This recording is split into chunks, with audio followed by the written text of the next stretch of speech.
Satyabama Institute of Science and Technology, Chennai and Sriperumbudur.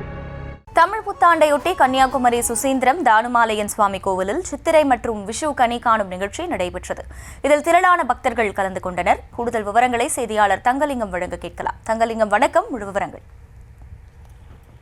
வணக்கம். கன்னியாகுமரி மாவட்டத்தில் உள்ள பிரசித்தி பெற்ற கோயில்களில் சுசீந்திரம் தானுமாலயன் சுவாமி கோயிலும் உண்டு. இங்கு கன்னியாகுமரிக்கு சுற்றுலா வரும் பயணிகள் தானுமாலயானை வழிபட்டு செல்வது வழக்கம். இந்த கோவிலில் ஆண்டுதோறும் தமிழ் புத்தாண்டு தினமான சித்திரை 1ஆம் நாளில் விஷு கனிகாணும் நிகழ்ச்சி நடைபெறுவது வழக்கம். இன்று தமிழ் புத்தாண்டை ஒட்டி சித்திரை விஷு கனிகாணும் நிகழ்ச்சி நடைபெற்றது.